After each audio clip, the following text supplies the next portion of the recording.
listen to the reading. The theme is the law of karma, bondage or soul release. Truth is one and eternal. Realize oneness with it in your deathless self within. The following commentary is based on the teachings of Paramahansa Yogananda. The Epistle of St. Paul to the Galatians contains this oft-quoted statement, "Be not deceived. God is not mocked. For whatsoever a man soweth, that shall he also reap." In Autobiography of a Yogi, Paramahansa tells a story from the life of the Benares saint Trayalanga Swami. A skeptic once determined to expose Trayalanga as a charlatan. A large bucket of calcium lime mixture used in whitewashing walls was placed before the Swami. "Master," the materialist said in mock reverence, "I have brought you some clabbered milk. Please drink it." Trayalanga unhesitatingly drained to the last drop the container full of burning lime. In a few minutes, the evildoer fell to the ground in agony. "Help, Swami, help," he cried. "I am on fire. Forgive my wicked test." The great yogi broke his habitual silence. "Scoffer," he said, "you did not realize when you offered me poison that my life is one with your own. Except for my knowledge that God is present in my stomach, as in every atom of creation, the lime would have killed me. Now that you know the divine meaning of boomerang, never again play tricks on anyone." The well-purged sinner, healed by Trayalanga's words, slunk feebly away. Yogananda goes on to say, the reversal of pain was not due to any violation of the master, but came about through the unerring application of the law of justice, which upholds creation's farthest swinging orb. Men of God realization like Trayalanga allowed the divine law to operate instantaneously. They have banished forever all thwarting cross-currents of ego. Not by reason alone, but by self-realization are the ins and outs of destiny fully understood. Their web, though tied forever to the post of ego motivation, is too intricate to be perceived as a single thread. Only great masters can see it with clarity. It is visible to them in all of its workings, not from within the tangle, but from above, in superconsciousness. As Krishna said in the 4th chapter of the Bhagavad Gita, he who beholds inaction in action and action in inaction is wise among men. He is one with the Spirit. He has attained the true goal of action, perfect freedom. Thus, through Holy Scripture, God has spoken to mankind.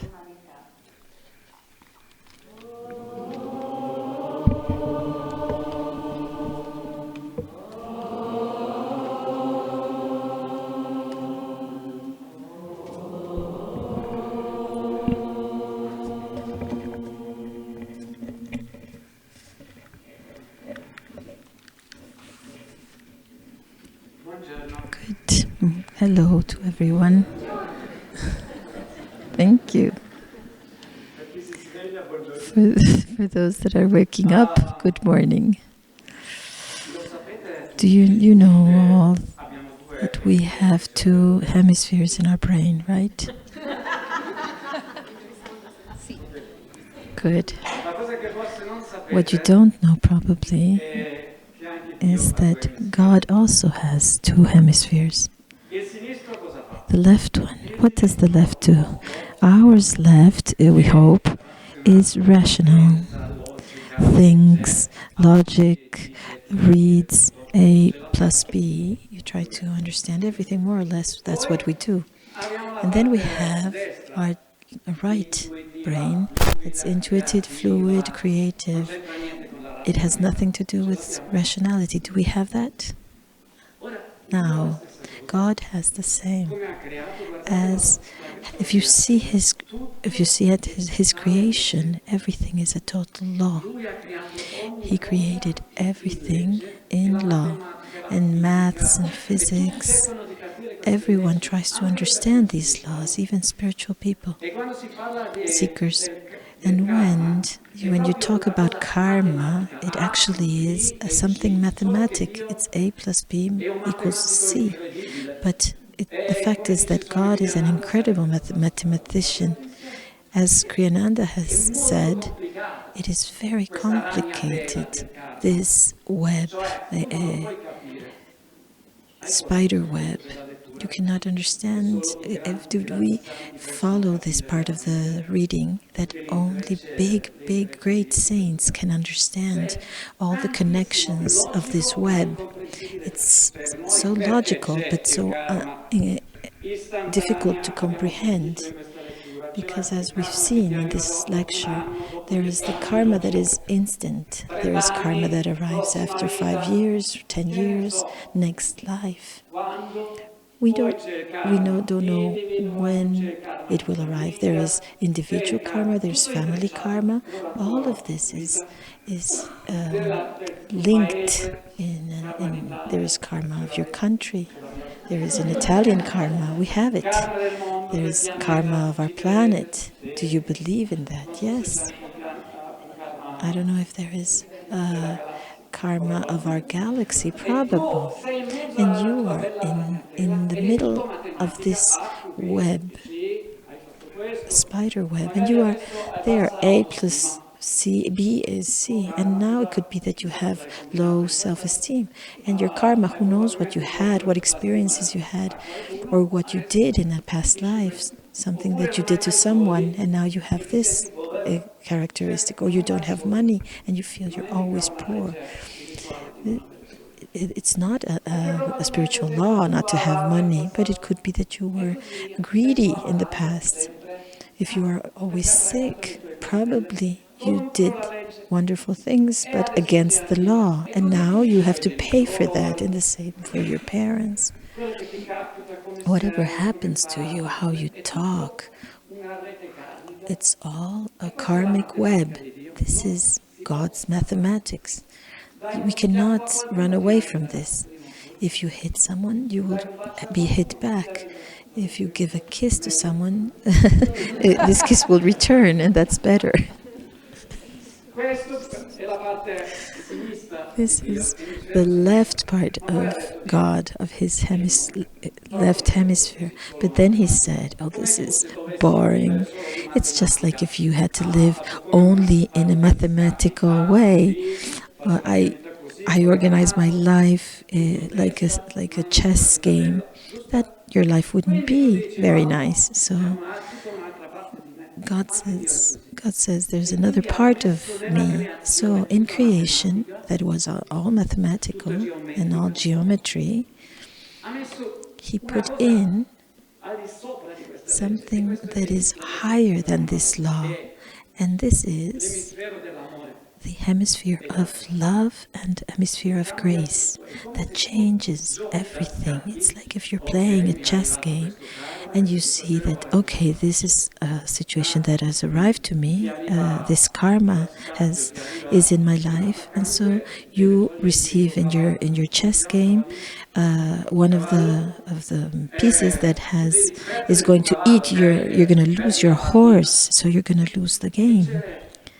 And then there's a grace that comes to you that puts a hand from upward and says, I cleanse the adversaries, and it says, I'm going to save this horse, even if it's not logical, even if it's not karmic.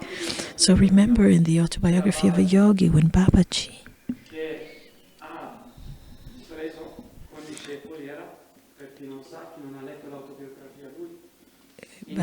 for who he lives in Badrinath, and he takes this stick that is in fire and hits a disciple, touches a disciple, and the other disciples are shocked and say, "Why are you doing this? It's so cruel." And he answers, would you have preferred to have him burn to the ashes, because that was his karma, but I have just used the grace to touch him. This is something that is not mathematical. This is the magic of love and of grace. And God, for a lot of people, is so difficult. What is God? He's so great, so infinite. So God thought of putting it this way: I'm going to put on earth points of grace, my love and grace, in different, to help people, help them to deal with their karmic web. And I talk about 3 instruments of the grace of God, where you come with your karma full of problems, full of difficulties, and then you touch these 3 things, and it's the divine hand that helps you. Do you believe in this? This is God. This is grace. So, 1, they are places of power, places of spiritual power. Remember, in the autobiography, if you haven't read the autobiography, read it. If someone doesn't remember the story, read it again. There's Yogananda that was looking for saints, and one that he wanted to see was Radbopang Tsungdart, the saint that would never sleep. And the saint lived close to a very important city, Rambachpur, and it was very close to Tarakeshwar. So Yogananda went to Tarakeshwar with a train, I think, and then he wanted to walk to see him. And there is this important temple for Shiva, one of the most important Shiva lingas. And so Yogananda arrives and goes into this temple and sees this round black rock, and he says, no, God has to be found in the infinite, in the soul. I'm not going to kneel down in front of this. And what happened there? There was the divine hit him, because he said, the divine tells him, I'm sending you a point of grace, a point of love, and you are not embracing it. And so a Divine Mother sent him a person, and he asked him, where is the saint? And he told him, go to the right. And there was a terrible heat, and he was walking and walking. He understood that the direction was totally wrong. So he fell asleep and came back and went to the other direction and asked another person, a farmer. And he was saying, it was so long to arrive there.